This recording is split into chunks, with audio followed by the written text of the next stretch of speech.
여자 그런 반전 있는 여자 너는 선어해 낮에는 너만큼 따사로운 그런 선어해 커피 식기도 전에 원샷 때리는 선어해 밤이 오면 심장이 터져버리는 선어해 그런 선어해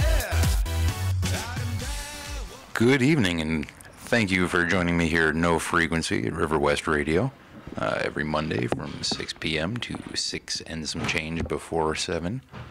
I'll be your host this evening, Bill the Business, as Dominic is out sick today with harlequin ichthyosis, which I would say is better than necrotizing fasciitis, but, you know, everybody's got their own opinion on those things. For anyone who tuned in time for the opening song, that was Gangnam Style by the South Korean artist Psy. A lot of confusion about this song. It is one of the number one selling songs of all time. Very definitely on the iTunes.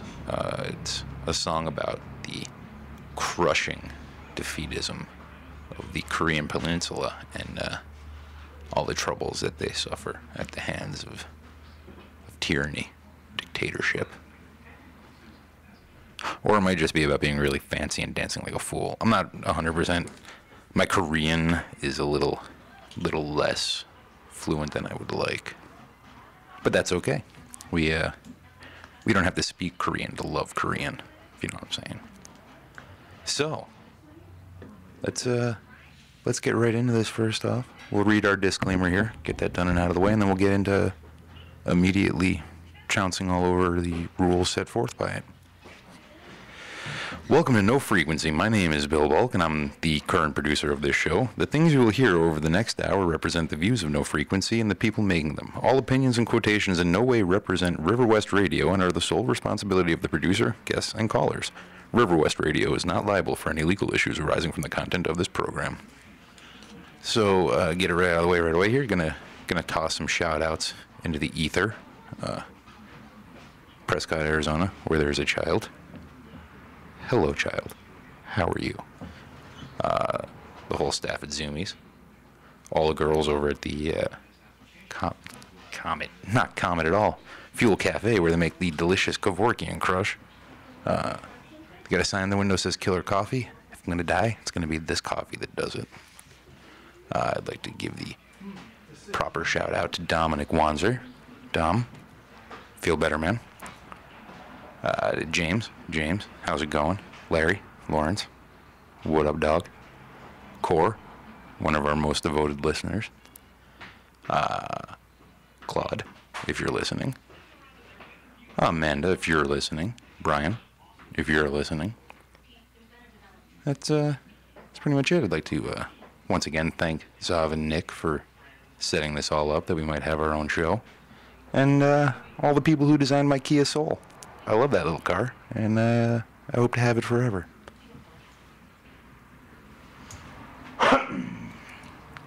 Pardon me, Kevorkian Crush is loosening the things up here. Once again, I just want to point out that it's like 3 shots of espresso and coffee with steamed milk. I like to throw an extra 6 or 8 sugars in there just to kick it up a notch. Make sure it's as dangerous for my body as possible. So getting into the show. Once again, I'm flying solo tonight. As I was saying earlier, Dominic is out with the harlequin ichthyosis, skin splitting as he speak. I hope he comes through it okay. It's some people claim it to be a chronic condition. I think it's cute. Just like this young lady leaving the store right now. She's a cutie. I'm going to go ahead and step right up to spending a couple of minutes on something that is very important to me. The record-breaking space jump by Felix Baumgartner. Anyone who missed it yesterday, I feel badly for you. It was incredible. He initially jumped from, I believe, 24.5 miles high, 39,000 meters, something to that effect, making it the highest balloon flight in history. Also the highest jump in history. He was literally at the edge of space. And although unofficial, the official unofficial number is he hit 833.9 miles per hour during his first portion of his free fall. That's Mach 1.24. broke the speed of sound with his bare body, which is an amazing feat for humankind, and also fascinating for science. That you can learn quite a bit from that. Hopefully this will become not quite the least important event in our history. It is massively important to us as a race, humankind, and to science as a means to measure some factors that have never before been measured, like the effect on a naked human body falling through the air at the speed of sound, plus. Although it is a little depressing to have to deal with the fact that an energy company has a better space program than our government, but we'll get over that. Maybe it'll step it up a little bit, and we'll be able to effectively bring it back. That would be nice. I've always been a huge fan of space. A quiet fan, but a huge fan. Pardon me, I'm digging in my bag here for an item. Found it. Gotta have that pen. That frozen, exploded pen. There we go. Yeah, Felix Baumgartner. Austrian by birth, American by choice, record breaker by design. I am always impressed by the things people will do to further human understanding. Mr. Baumgartner has, of course, taken it to a level that I could only hope to hit on my own. I'm going to real quick call it out there for anyone who may or may not be listening. If you've got my number, just text me and let me know that I'm actually broadcasting. 'Cause it's hard to tell with these little devices they've got me using here. It does look like maybe my levels are a little low. So we'll kick those up for a second so we can all hear me, since I am, of course, amazing with my sexy radio voice. So let's move on from science into something a little less concrete. Let's talk about presidential campaigns, if we can, for a moment. We are, I believe, 22 days out from what will be one of the more historic elections that we're going to have during our lifetimes. Up to this point, it will be a no-holds-barred grudge match between America's first black president and the possibility of America's first Mormon president. So really, no matter which way it swings, it will be historic. The campaigns themselves, they are slowly devolving from a matter of policy into a smattering of personal attacks and pointless vitriol. It's a little disappointing on my end. I'd like to hear more about how we're going to get America back to the top, what we're going to do to bring the noise to the world around us, how we're going to put down dissent in the non-democratic countries. What are we going to bomb next? Whose oil are we going to take? I want to know more. We should be lucky to find out some of these answers, perhaps in the next 2 debates. I don't hold a lot of hope for tomorrow's debate. It is a town hall style, which is, I don't want to say that it's nobody's strong point. Obama does do a lot better in these more informal settings. He's got a level of charisma that is beyond the requirement of politicians in America, which is very soothing to watch. Romney does not suffer from that same Achilles heel tendon Achilles. He has a way of coming off as slightly, oh, that's very abrupt. He comes off as a little bit aloof. Is that me? I think that is me. Let's,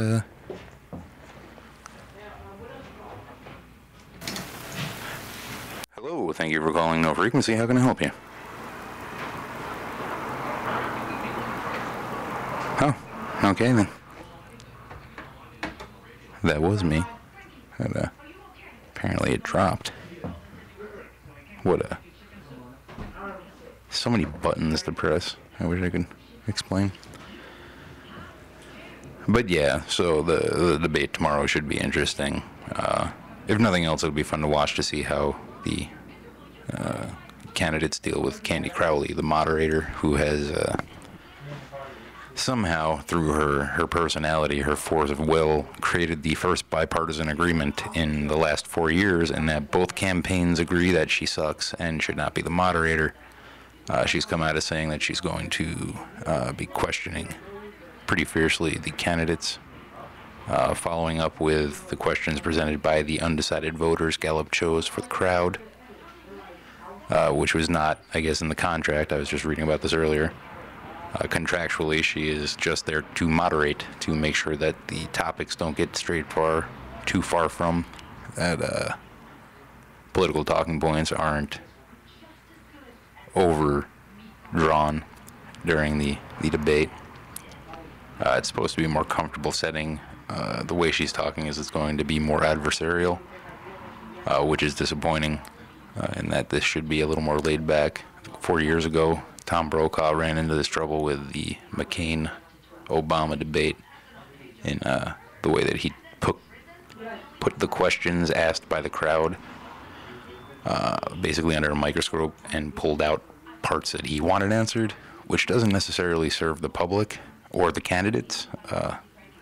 Because when all is said and done, debates, as great as they are for finding out more about a candidate's position, they are politicking. It is campaign maneuvering, which makes it important to watch to get an idea of policy, but also to get an idea of personality.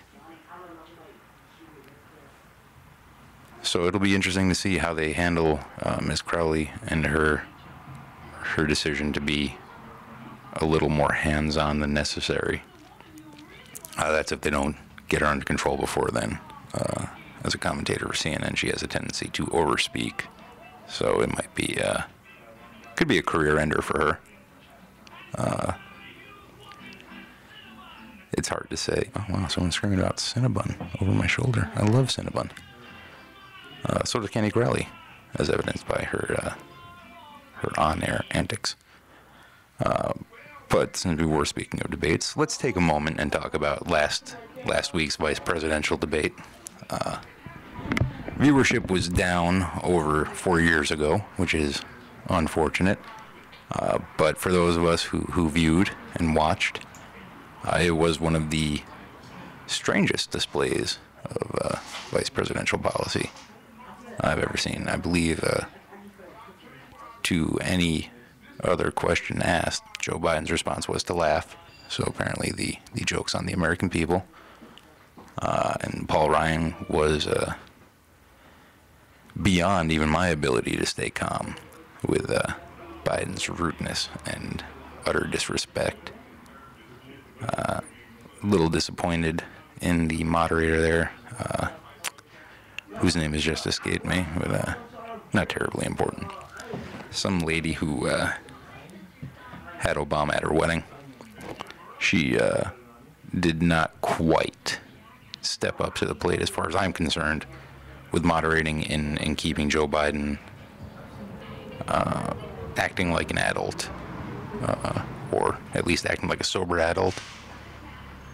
Ryan was able to answer questions, parry them quite well. He was nowhere near as extreme as painted by advertisements.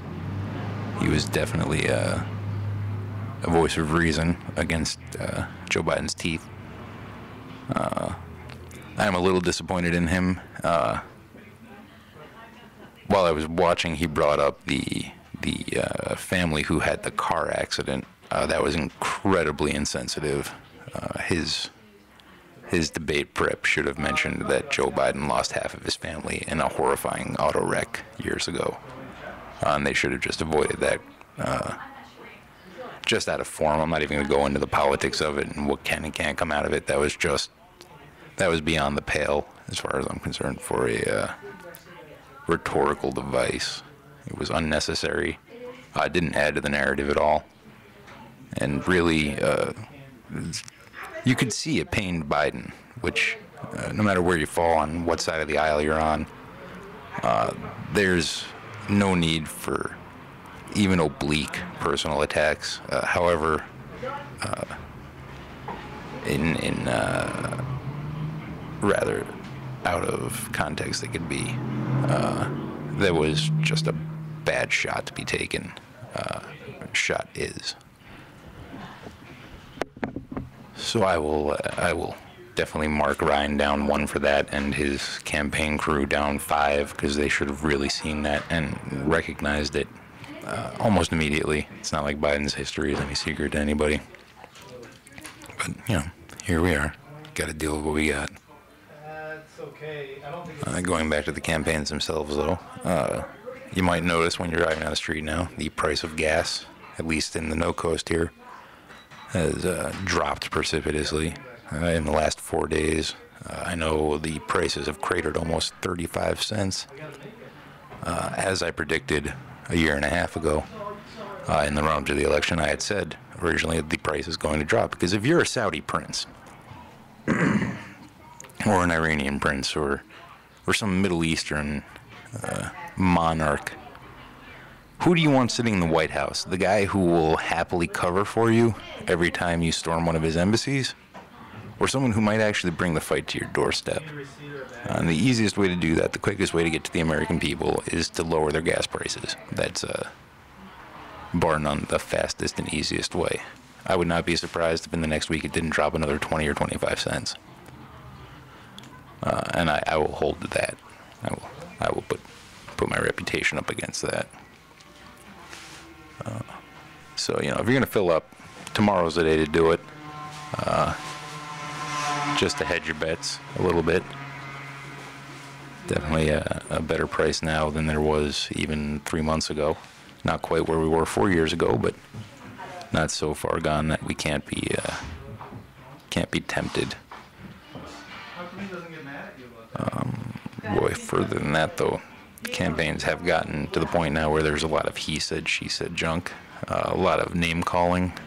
This garbage with Big Bird that I'm still hearing about it almost 2 weeks later is absolutely unacceptable. The Obama campaign needs to move on. The belief that if PBS was sold publicly to a private party, we would lose Sesame Street is very telling about the democratic understanding of markets. And although it will sound a little cold-hearted, a show such as Sesame Street, which has such a strong following and such a strong nostalgic feeling for people, is a marketer's dream. You've got a show where children are sat down in front of it. They're engrossed tooth and nail in the narrative. To be able to interrupt that every 7.5 minutes with advertisements for things, that's a marketer's dream. I mean, it's a captive audience of the secondary group, the secondary demographic that can drive sales of products, commodity products, which is where money is. So to think that it would be taken off the air, that we would lose Sesame Street, is just completely ridiculous. It's more likely that it will draw more money and more people into it if it were privatized, because it is, again, a marketing dream to have that demographic captured like that.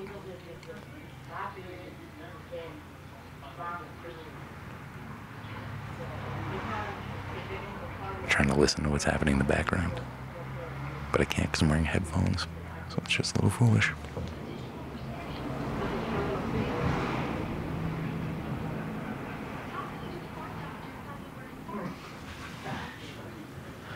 So, back to that.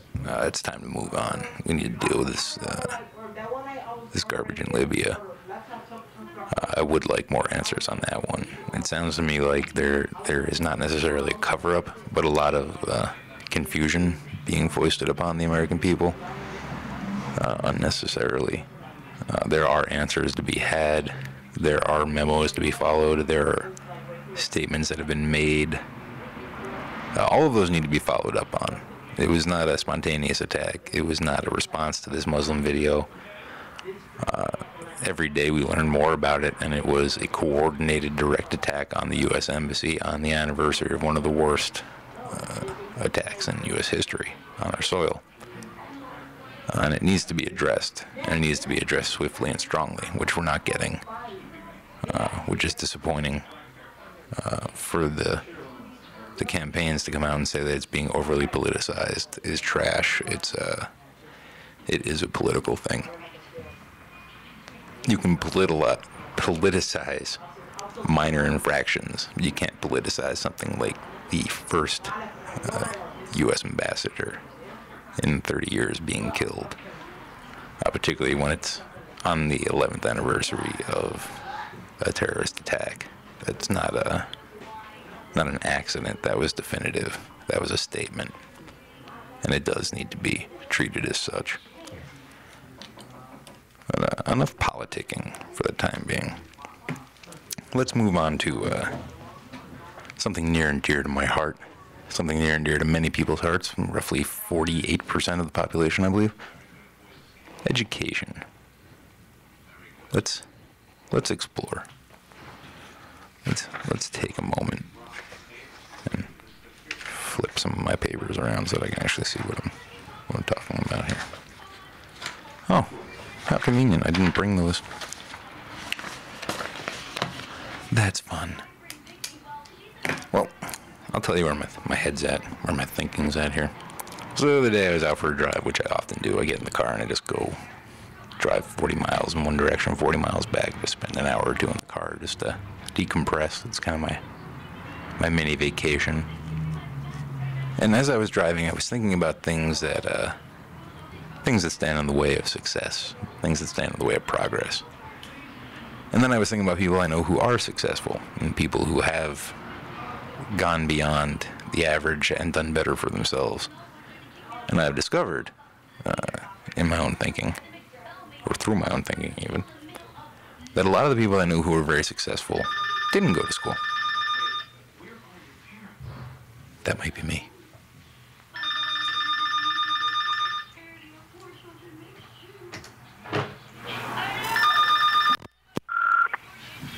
Good evening there. No frequency. How can I help you?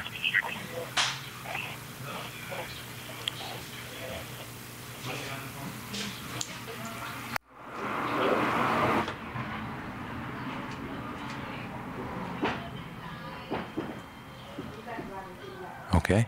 Apparently that's not my phone.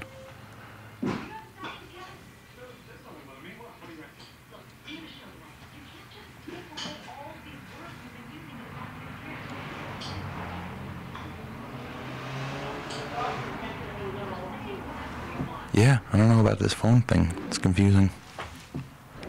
Where was I? School is what it comes down to. When you graduate school, for the most part, the majority of people who are graduating, they have a huge amount of debt. And huge is relative, depending on what degree you walk out with. $20,000 might be a very small number. $20,000 might be an insurmountable level of debt to walk out with.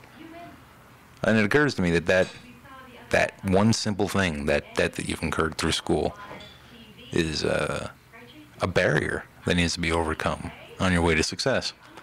I'm thinking of my own college education and what it's cost in terms of actual dollars, what it's cost in terms of time from moving forward in my career path. I got a degree in creative writing. Admittedly, not the money-making degree of the century. It's the sort of thing that with a couple of books and a little bit of time you could have done on your own without having to sit in a classroom and talk to anyone. Were there things that I took away from it? Yeah, absolutely. Were the things I've taken away from them worth the ultimately $60,000 in debt? I can't say. Oh, well, hello, Core. The real question, Core, is can you hear me? Am I actually broadcasting? So if you just hit me back with that, that'd be all right. Waiting on that answer. So we'll just let this sit here for a moment. But yeah, so I graduated with a tremendous amount of debt. My debt load is far beyond the value of my degree, even in a lifetime. So it's a little frustrating because the money that I end up spending to cover those loans would be, in my opinion, better spent on things like upgrading my lifestyle, better house, better apartment, better clothing, better furniture. Oh, thank you. I've been wondering the whole time I'm talking to myself, or if the ether was catching me. But having all that debt is slowing down my progress from adolescence almost. I'm not able to spend what comes out to $280 a month. That could be, even if it's something as trivial as just going to the grocery store a little more often, buying slightly higher grades of food, nicer sheets, a bigger cat tree for the cat, nicer presents for my friends. All those things, even though they're almost intangible, they are valuable. They have social value. There's a social equity in that. That isn't appropriately compensated for when you put it up on a scale against a college degree. Now, if I'd have gotten a degree in something technical, if I'd gotten a degree in, say, bioengineering, now I would have gotten a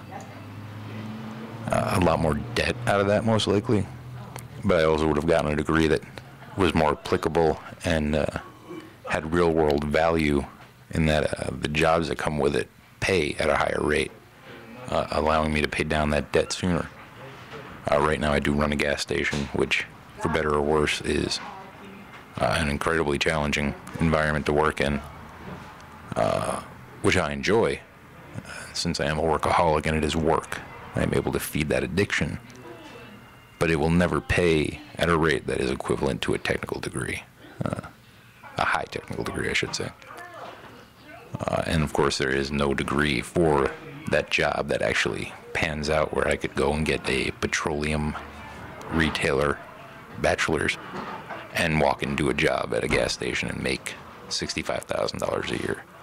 That isn't an option.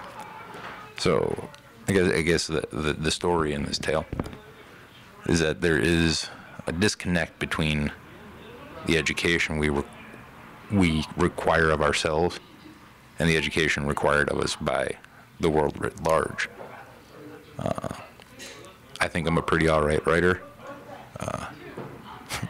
Sometimes my context is a little bit off, but that's neither here nor there.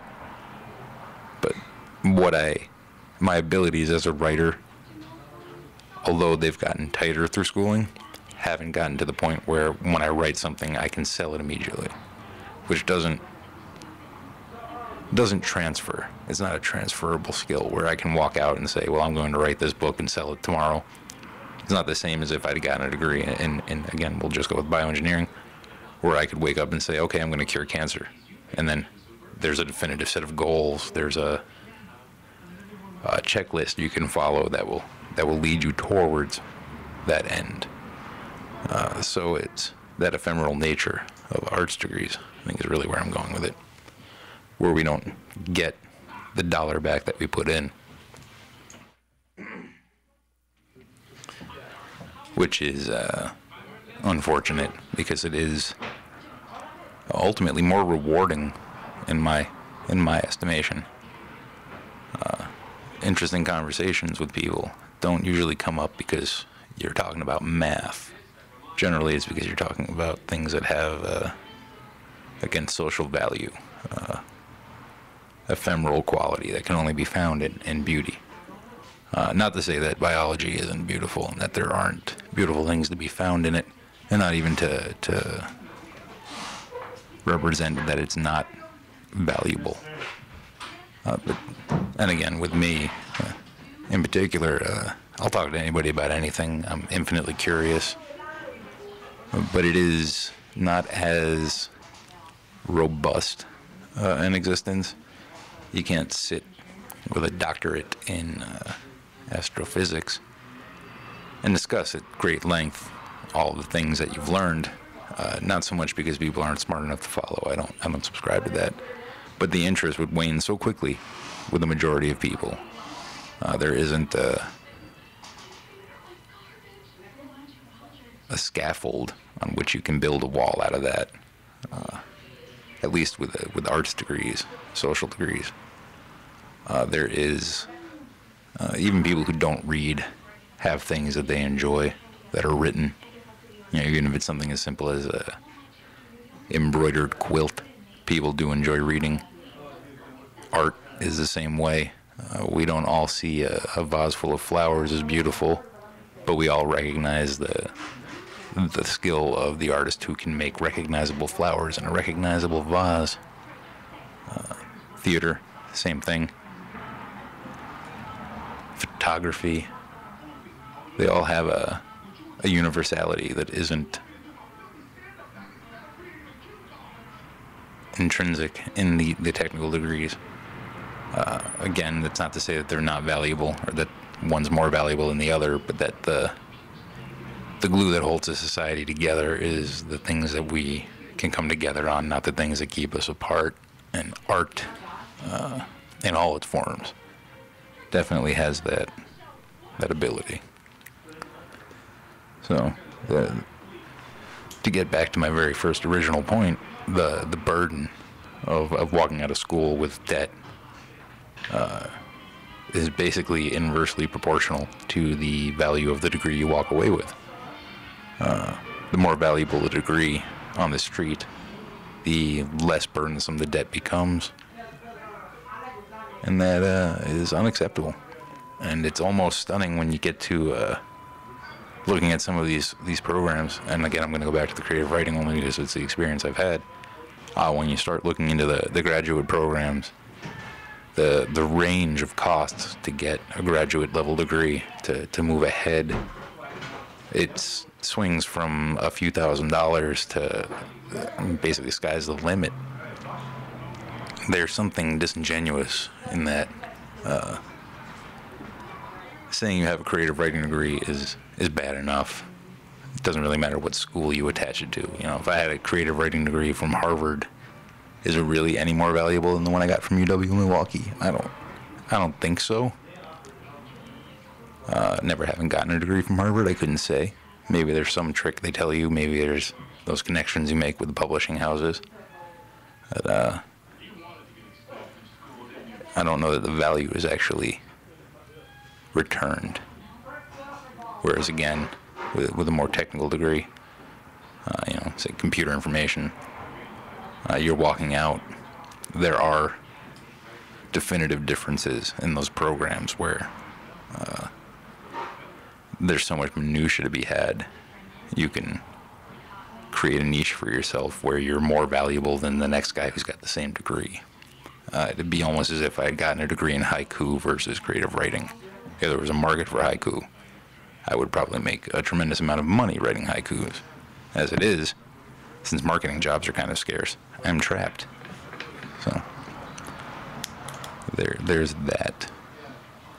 And that's kind of that's this week's screed on education and the costs associated with it. Gonna have a real quick sip of coffee here, so forgive me as I lean back and leave you in silence for a moment.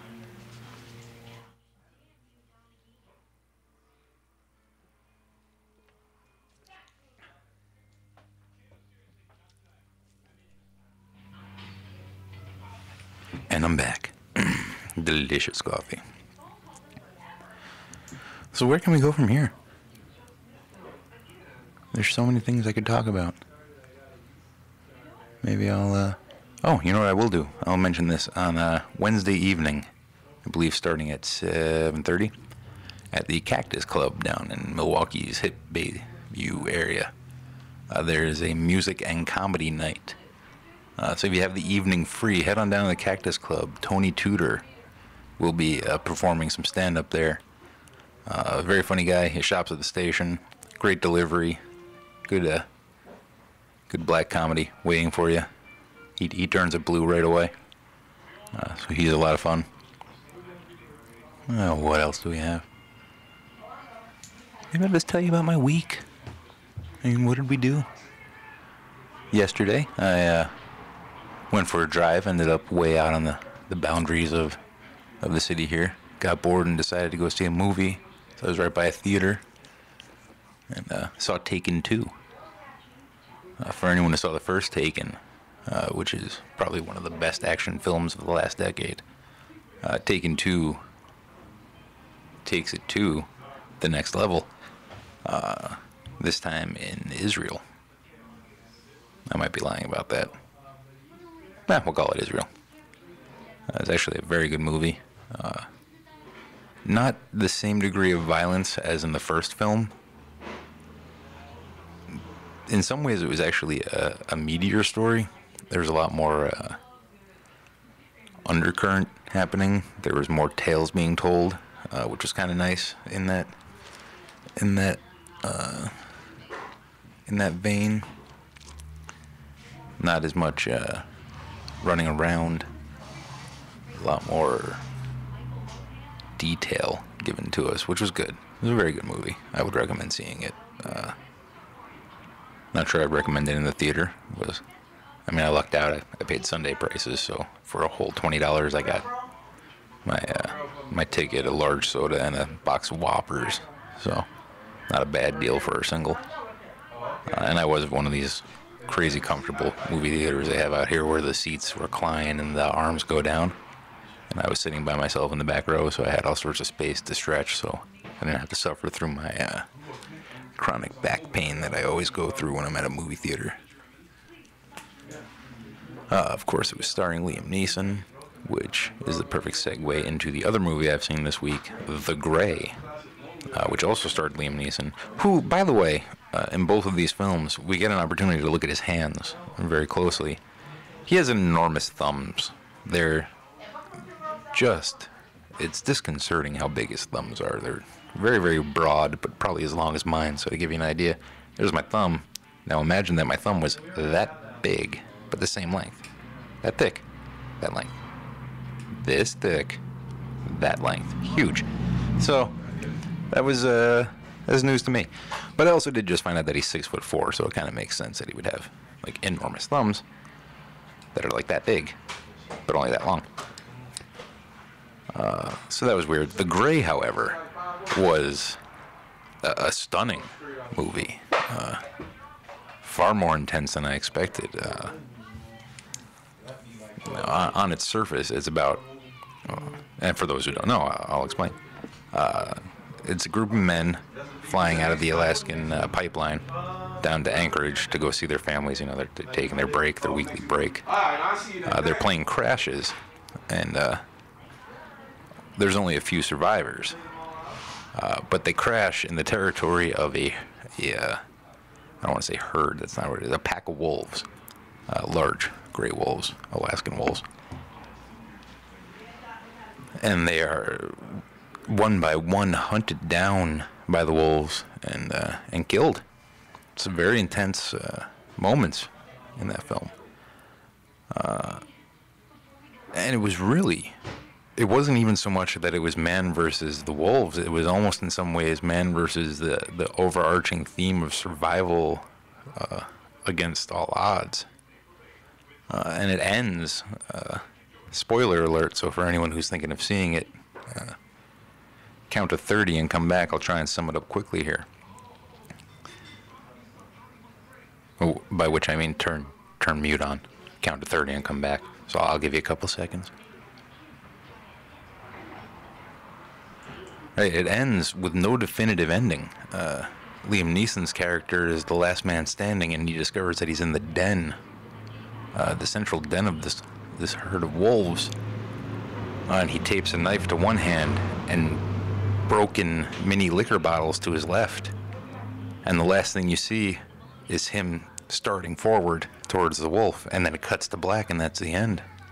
So it's a very... I won't go as far as Roger Ebert in saying that I would walk out of the next film I had to see that day, but it did leave me with a heavier sense than I expected for what amounts to an action flick with a couple dogs in it. It was very philosophical for being such a simple premise. Very good. It was very good. I recommend seeing it. Even though it's long, it doesn't run long. What action there is in it is tasteful. It's artistic almost. Can't remember the director's name currently, and I'm not going to struggle with my phone to find it out. So I'm gonna put that on you. If you want to figure out the director of The Grey, go ahead and Google that. But he treats death with a very deft touch. It's very he touches it like a lover. He caresses death, which is, I guess, probably the most horrifying thing I've said in the last 6 hours. But it's very true. He's got a very tender touch when it comes to the whole theme. It is, to some degree, an atheistic movie, but only in so much as the men themselves are atheists, and not in this heavy, hard-hitting internet atheist garbage way. More in they've seen real life. The majority of them have been to jail. They've been accused of crimes. They fight for fun. They're drunk half the time. Almost hedonistic in an elementary way. But even when they're screaming at God suddenly to show them a sign, to give them some sort of a message, it's interesting that their ignorance is almost bliss, because this is the sign. These wolves are the sign of God, telling them this is your fate. So it's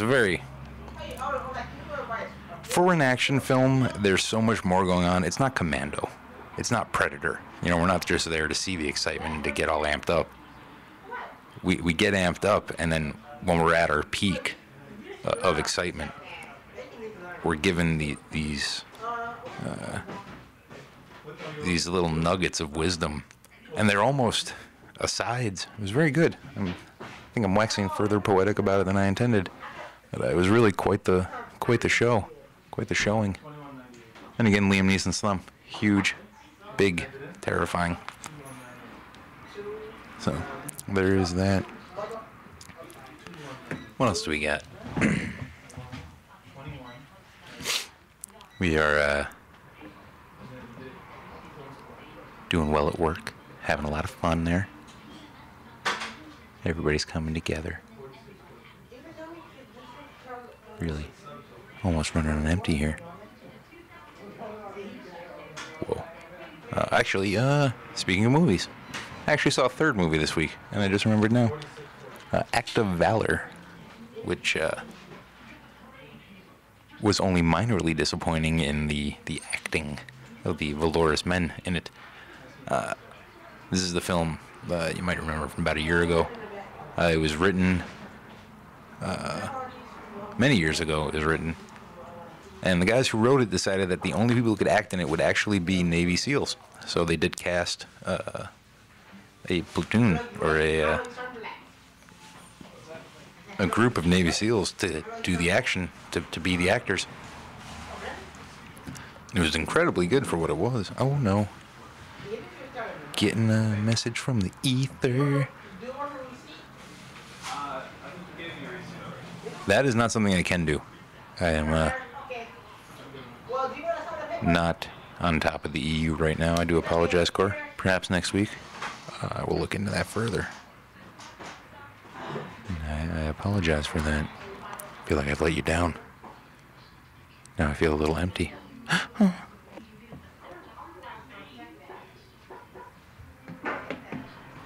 My bad. But back to my original point, Act of Valor. Don't go into it expecting grand storytelling. But the action sequences are almost poetic. These are men who actually do these things as a rule and as a role in their lives. So when they're acting out the action scenes, you're getting a taste of what it's actually like for them.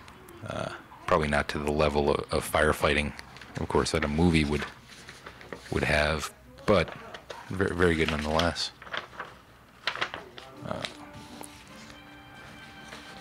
And it is just a phenomenally interesting film in that you get the chance to see how well it is for these men overseas. Again, it ends very seriously. And touchingly, it does have a moment at the end where we're treated as, for better or worse, as civilians, civilian fly on the walls in a very masculine brotherhood. We get to see the moment where they break, where the tenderness blossoms. But, that's it. That's the end of my movie reviews. I got a few moments here before I got to sign off. So I've decided I'm going to do something a little different here for the end. I'm going to thank you all for listening. I appreciate it. It's a slightly thankless job in that, I go home and I listen to my own broadcast, and I hope others do too. Maybe you listen to it over and over again, burn yourself a CD with nothing but my voice going, hey, baby, what's up? Yeah, you know that's right. But you can just put that on loop. Go to sleep to that tonight. But I'm going to end here with a poem by Tecumseh, actually. And turned onto it by the movie I was just mentioning, Act of Valor. I decided to read the whole thing. And I've got it here on this sheet of paper that you're all looking at, except for Cora, who's not looking at it. So if you'll bear with me, I'm going to read this over, and when it's done, I will sign off, and you'll all go to your homes, your lives. You'll move back into your existence. So here we go. So live your life that the fear of death can never enter your heart. Trouble no one about their religion, respect others in their view, and demand that they respect yours. Love your life, perfect your life, beautify all things in your life. Seek to make your life long and its purpose in the service of your people. Prepare a noble death song for the day when you go over the Great Divide. Always give a word or a sign of salute when meeting or passing a friend, even a stranger, when in a lonely place. Show respect to all people and grovel to none. When you arise in the morning, give thanks for the food and for the joy of living. If you see no reason for giving thanks, the fault lies only in yourself. Abuse no one and no thing, for abuse turns the wise ones to fools and robs the spirit of its vision. When it comes your time to die, be not like those whose hearts are filled with the fear of death, so that when their time comes they weep and pray for a little more time to live their lives over again in a different way. Sing your death song and die like a hero. Die like a hero going home. Thank you again for listening, and good night.